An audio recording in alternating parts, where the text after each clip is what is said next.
queridões! Estamos aqui no aulad.com.br, sou Bira, professor de literatura, e vamos continuar com as nossas videoaulas, nossas revisões. Olha só, queridões, o negócio é o seguinte, vamos continuar aqui na literatura portuguesa, só que agora nós vamos sair do trovadorismo, né? Trabalhamos as cantigas, as novelas de cavalaria, e hoje nós vamos trabalhar o que? O humanismo. Cara, o humanismo, ele é um momento que está inserido no finalzinho da Idade Média. Na verdade, ele é um momento de transição entre a Idade Média e o Renascimento.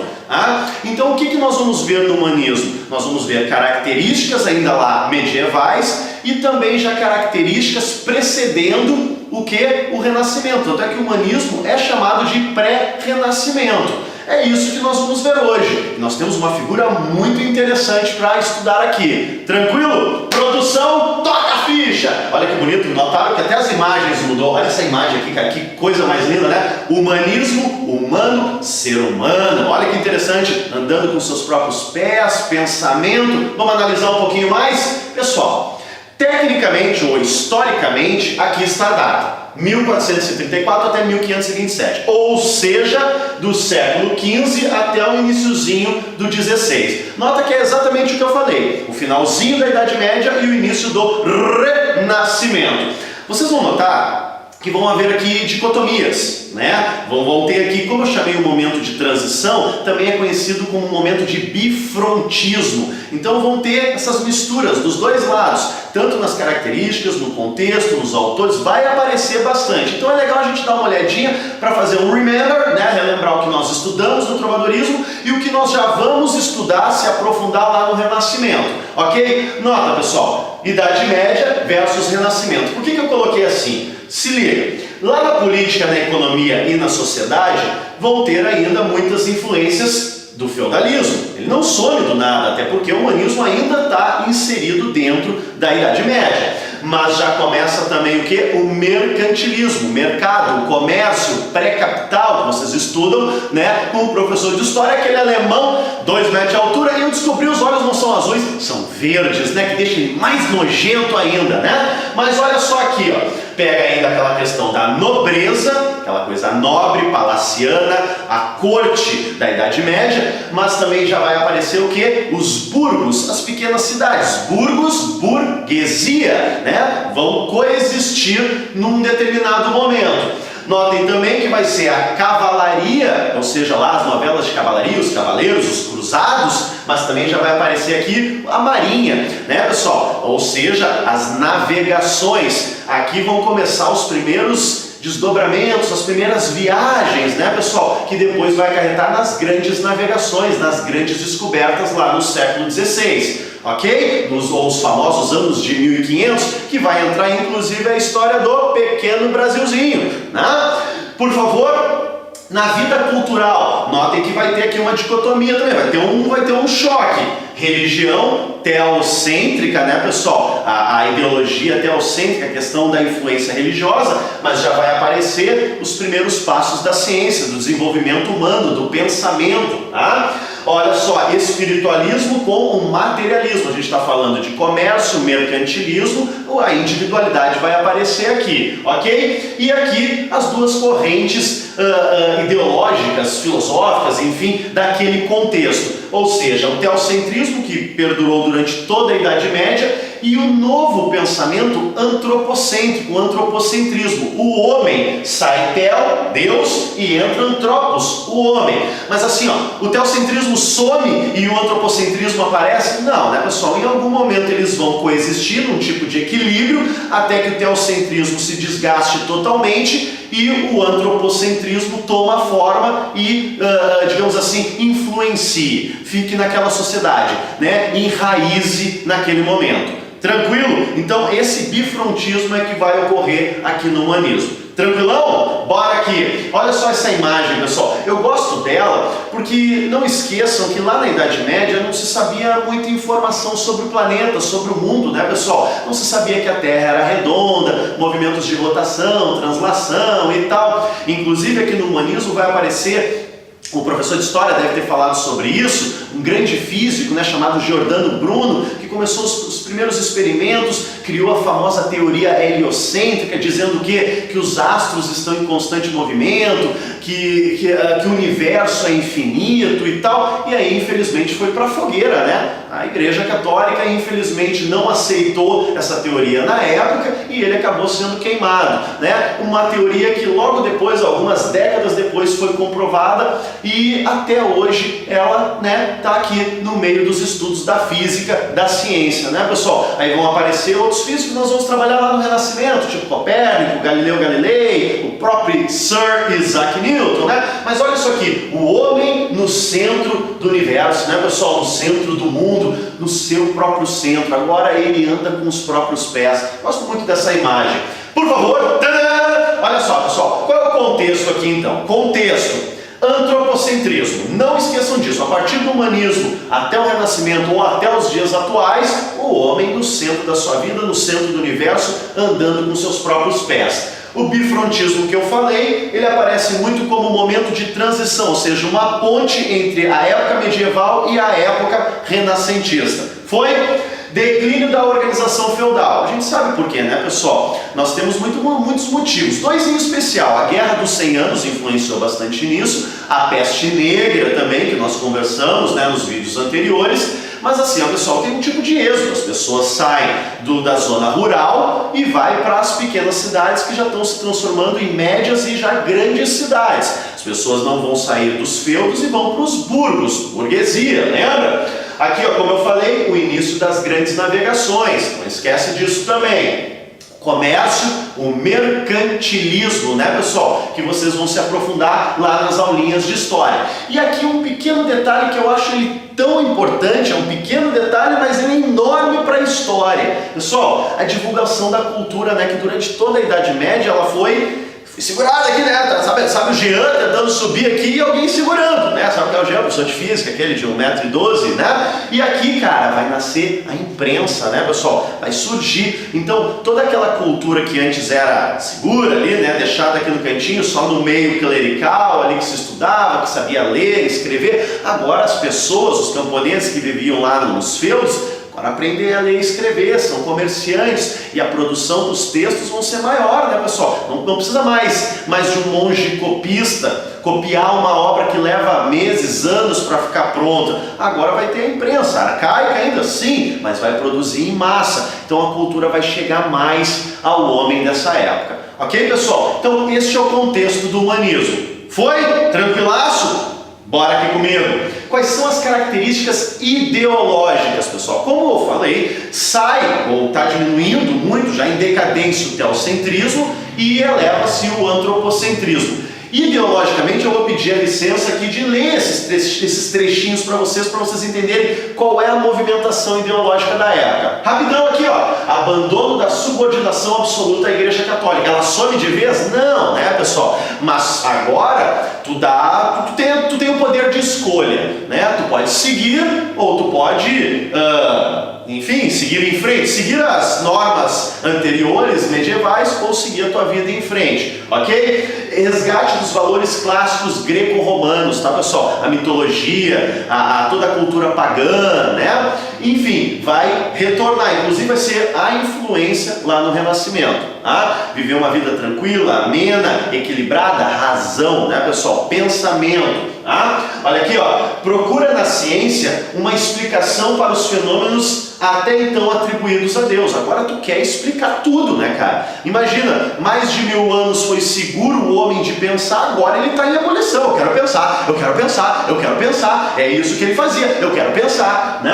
A afirmação da capacidade do indivíduo em controlar o seu próprio destino. Ou seja, cara, eu vou fazer minhas escolhas, eu controlo meus pensamentos, eu quero pensar, né? E essa era toda a constituição ideológica da época. Notem, pessoal, que é realmente um choque que tem aqui, né? Durante muito tempo se enraizou uma cultura, uma ideologia, uma filosofia, e agora, a partir do humanismo, começa uma mudança significativa. Digamos aqui, uma liberdade para esse indivíduo. Certo? Produção, toca a ficha!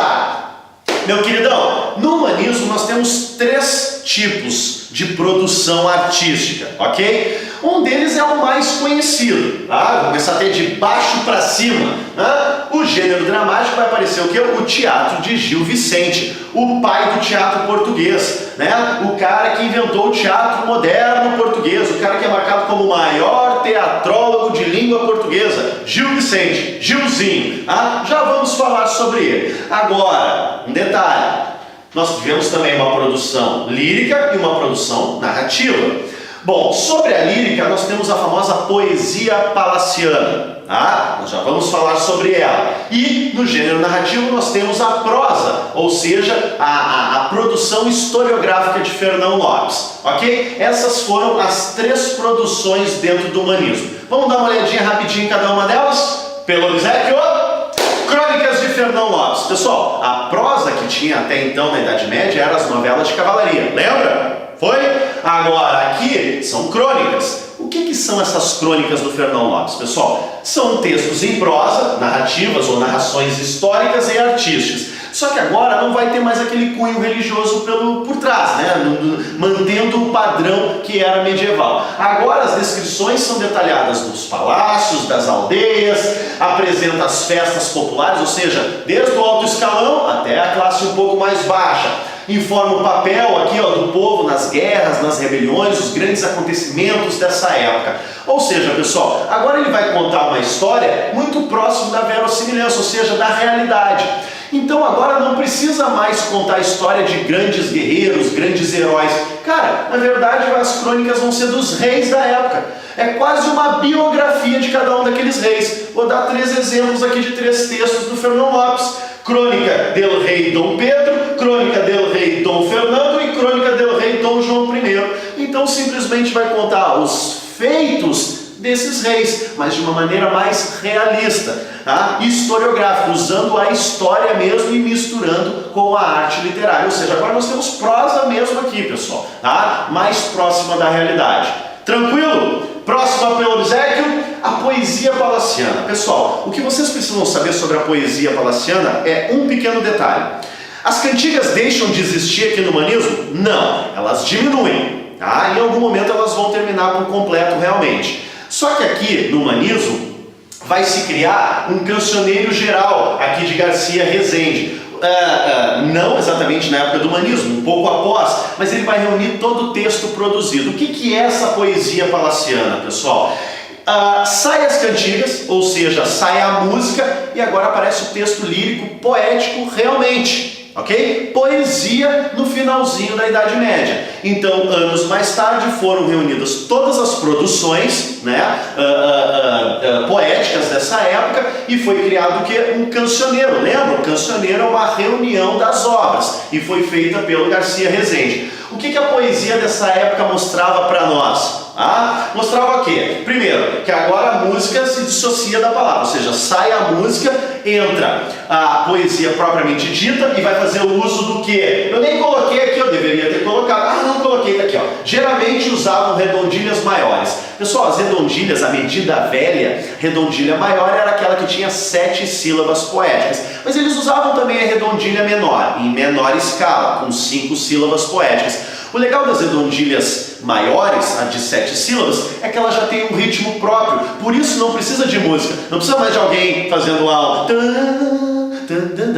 Não precisa mais, agora a própria poesia tem o seu ritmo. Tranquilo? Olha aqui, ó, o amor agora vai aparecer aqui com intimidade, ou seja, os poetas eles são mais realistas também, então vão falar, descrever daquela mulher, não daquelas paixões platônicas que tinha lá nas cantigas, agora já vai ter um pouco mais de intimidade, vai aparecer um pouquinho mais do lírico aqui, do pensamento, do sentimento deste poeta, em menor escala ainda, sim, não esquece que a gente está em um momento aqui de transformações, ok? Mas já aparece, ok? Já aparece o eu mesmo, esse poeta já externando um sentimento um pouco mais verdadeiro, digamos assim, ok?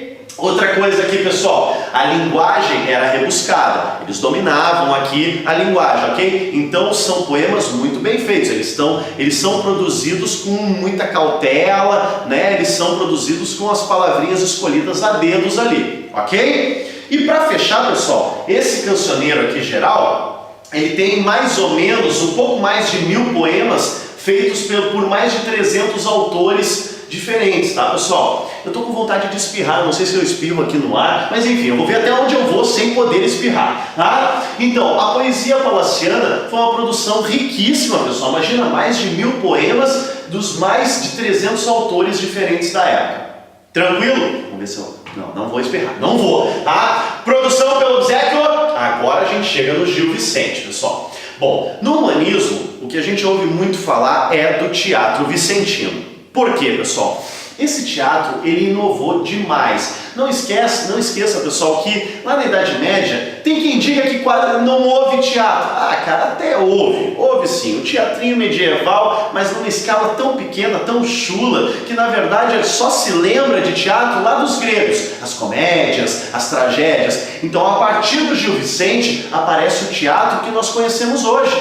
E qual é a novidade do teatro vicentino, pessoal? Primeiro, ele é de cunho popular. Pela primeira vez vai ter agora um teatro popular, pessoal, para as pessoas, feitas pelas pessoas populares, ok? Ele escrevia. A divisão, inclusive, do teatro vicentino segue aquela regra bem clássica do teatro, que é o quê? Ação, tempo e espaço. Não esqueçam disso. Outra coisa, ele vai criticar, ele vai usar esse teatro para criticar. Vai criticar o quê? Todas as classes sociais, desde o camponês ao fidalgo, ao cavaleiro, o clero, o rei. Cara, ele vai criticar todos os degraus da sociedade.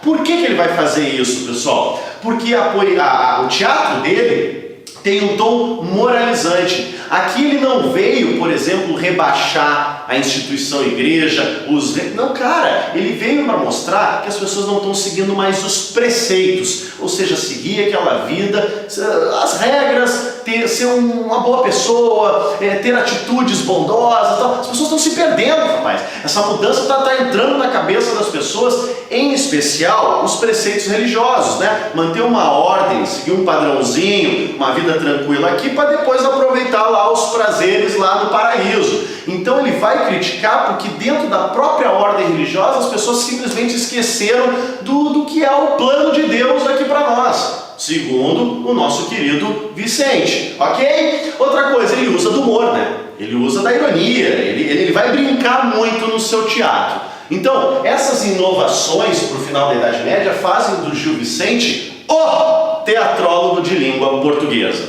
Certo, pessoal? Por favor, olha só, vocês vão notar que além dessas inovações, é óbvio que vai aparecer no teatro de novo o bifrontismo, ou seja, vão ter características ainda da linha medieval, mas já vão aparecer características da linha humanista. Quais são? Notem que até eu botei um título aqui, ó, em relação ao conteúdo, ó, ridendo castiga amores. Fazendo uma tradução aqui, a rir se corrigem os costumes. Então ele vai usar do humor, da brincadeira, às vezes do sarcasmo, né, da ironia, mas para quê? Para moralizar, para alfinetar, para criticar essa sociedade. Tranquilo? Olha só, o que ainda tem no teatro vicentino que ainda é uma influência lá da Idade Média? O assunto religioso, ou seja, os temas religiosos. Vai também ter um tom moralizante, mostrar os problemas que existiam dentro daquela sociedade. A questão da catequese, da conversão, o lado místico e o lado sagrado, ou seja, toda uma visão teocêntrica ainda aparece, né, no teatro vicentino. Mas notem também que vai aparecer o lado de características mais humanistas, o lado pagão, o lado crítico, o lado satírico, o cotidiano, vai aparecer aquele momento que ele vive, né? E o profano, pessoal, ou seja, vai sair de dentro do templo, vai sair de dentro da religião e vai vir para o mundo mais cotidiano, um mundo mais humano, ok? Esse é a mistura do conteúdo ou dos conteúdos que aparecem na obra do Gilzinho. Tranquilo? Produção pelo obséquio. Tá! Olha só, os personagens, cara, os personagens aqui são importantes. Tudo bem aí contigo? Tudo bem aqui? Deixa eu olhar aqui, ó, olhar nos teus olhos, né? Olha aqui, ó, personagens. Ele usa para moralizar e para satirizar, tá? Ou seja, tu vai ver que vai ter um repeteco aqui do slide anterior. Mas em relação aos personagens, o que aparece? Nos personagens alegóricos são o quê? Simbólicos, né? Vai falar também do tom moralizante, ou seja, na moral, o sagrado e a luta entre o bem e o mal, ou seja, vai inventar personagens como o diabo e um anjinho, né? Para mostrar uma questão social, escolhas do ser humano. Esse é o tom alegórico. Mas quando ele vai também para o tipificado, ou seja, personagens que existem naquela época, o que ele vai fazer? Vai mostrar o pagão, vai criticar, vai usar de caricaturas, cara, ou seja, vai pegar o tipo, vai falar lá do comerciante, da alcoviteira, do fidalgo e tal, que são pessoas típicas dessa época, e vai mostrar os abusos, os equívocos, os defeitos de caráter dessa pessoa. E, de novo, a questão do cotidiano aonde elas estão inseridas. Foi? Tranquilo? Queridos, olha só, estamos chegando ao final, por favor, pelo obséquio. A obra vicentina, ela se divide em dois pilares. O início de sua carreira, ele tem um tom ainda muito religioso, que ele vai manter por boa parte, ou até praticamente o fim, na verdade, da sua carreira. Mas, aqui, ó, nas encenações litúrgicas, as religiosas, vão ter 3 tipos, bem claros, tá? As de mistério, ou seja, o teatro de mistério, o teatro de milagres e o teatro de moralidades.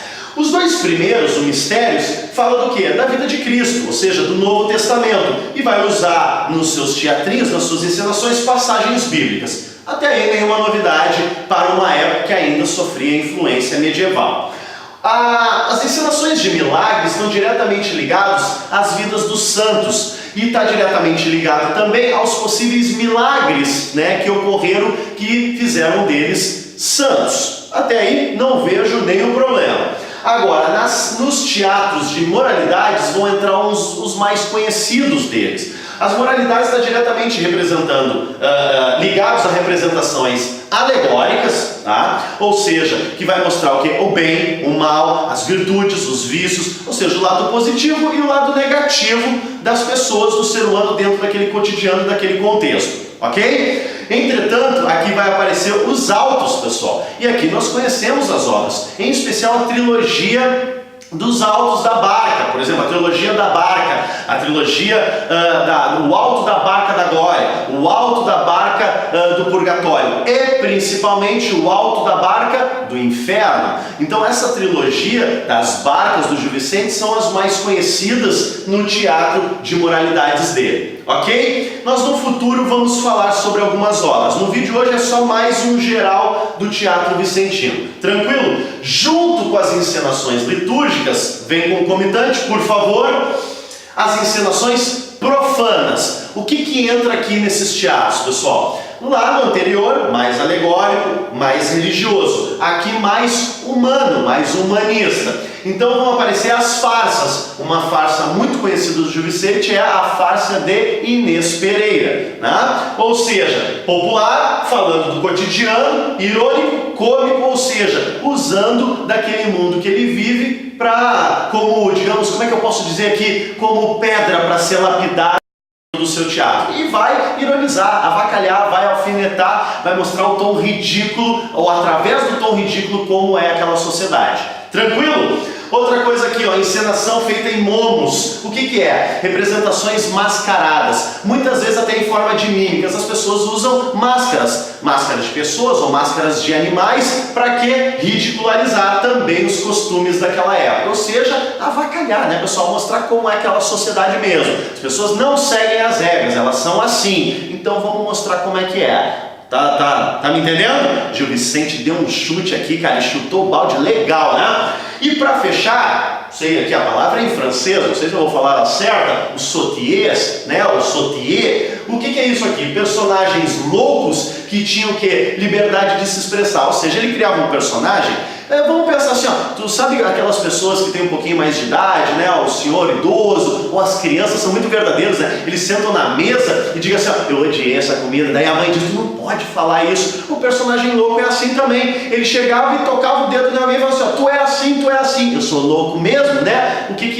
Qual é a inteligência aqui, qual é a grande sacada do Gil Vicente? Criar um personagem que é esquizofrênico, maluco, enfim, um personagem parvo, idiota, malucão, porque porque ele pode chutar o balde, ele vai falar a verdade. E falando a verdade, ninguém vai o repreender. Por dois motivos. Primeiro, ele é louco. E segundo, é verdade, né? Gil Vicente sabe jogar esse jogo. Certo, pessoal? Então, essa obra vicentina, ela representa muito até os dias de hoje. Só para te ter uma ideia, todos os grandes teatrólogos da história, um pouquinho depois Shakespeare, aqui no Brasil, um cara como João Cabral de Melo Neto, Ariano Suassuna, beberam e bebem até hoje da fonte vicentina. Certo, pessoal? Por favor, aqui, ó, para eu me despedir do pessoal, queridões, até a próxima aula. Tchau!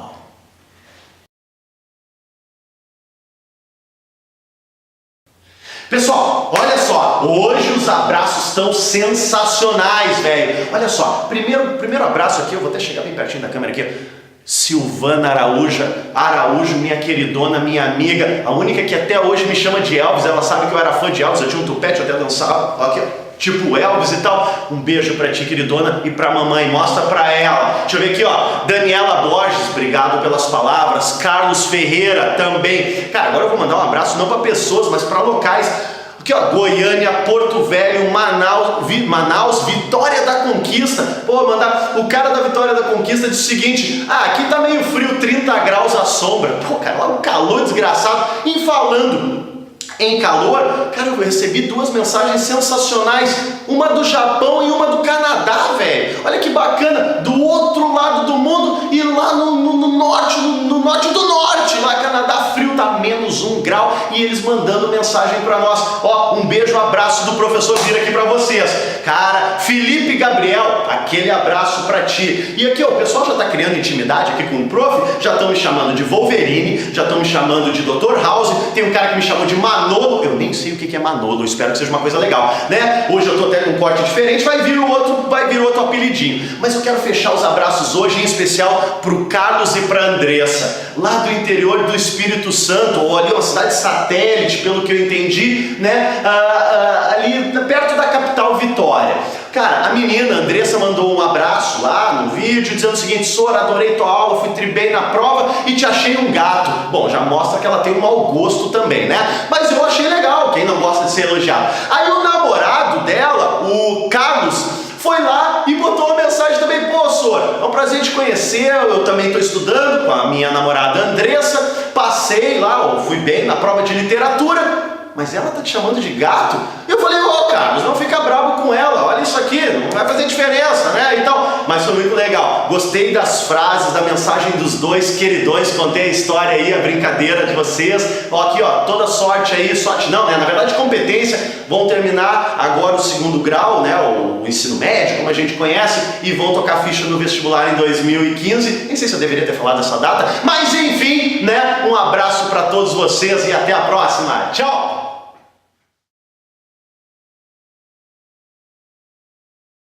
Cara, essa história é verdadeira.